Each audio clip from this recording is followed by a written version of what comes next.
Sleep apnea, ADHD, speech impediments. Children are being diagnosed with these conditions in growing numbers, and that has parents spending millions of dollars on medications and special therapies. But what if a simple fix when these children were babies could have prevented it all? Our medical specialist Christy Kruger explains how a South Florida mother hopes to get parents talking in tonight's special report. Kobe, but no, I don't look up there. I look down. It happens to all of us. And you're watching black.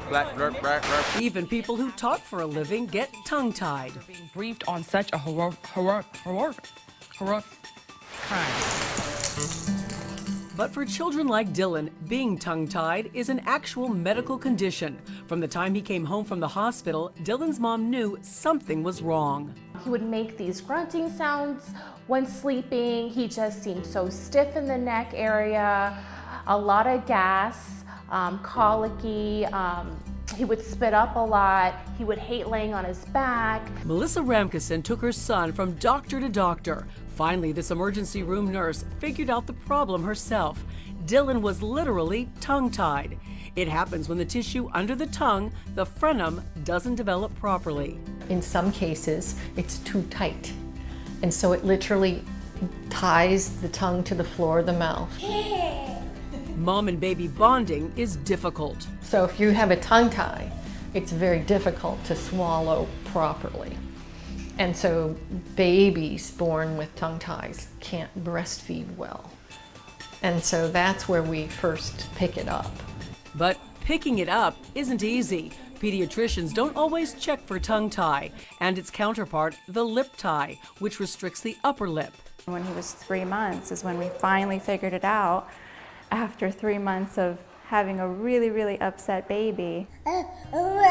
Like Melissa, Victoria Wiltshire desperately looked for help for Alexander. She found Melissa, who founded Help with Ties, an organization dedicated to educating new parents.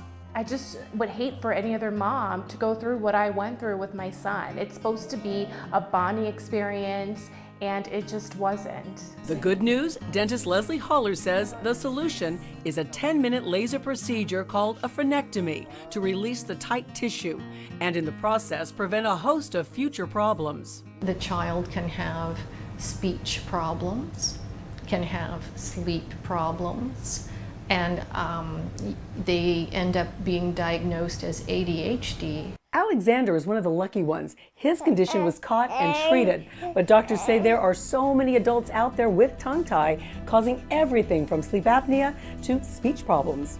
I was always conscious of the way I spoke, and now I know why. That is Local 10 photojournalist Kurt Calhoun, who learned while helping to produce this report that he has lived with a tongue tie his whole life. You okay? Kurt underwent the frenectomy and hopes both his speech and maybe even his snoring will improve with time. With so many potential problems linked to untreated tongue tie, Melissa is passionate about informing other parents. Dylan is an amazing, thriving child, and I'm just so glad that I caught it early and was able to help him so he can just thrive even more. In Plantation, with this special medical report, I'm Christy Kruger. Oh, just fascinating. This will help so many others. Here's another interesting note. In some countries like Brazil, newborns are actually checked for tongue and lip tie before they even leave the hospital. So for more information, we have the link to Melissa's Help for Ties organization right there for you at local10.com.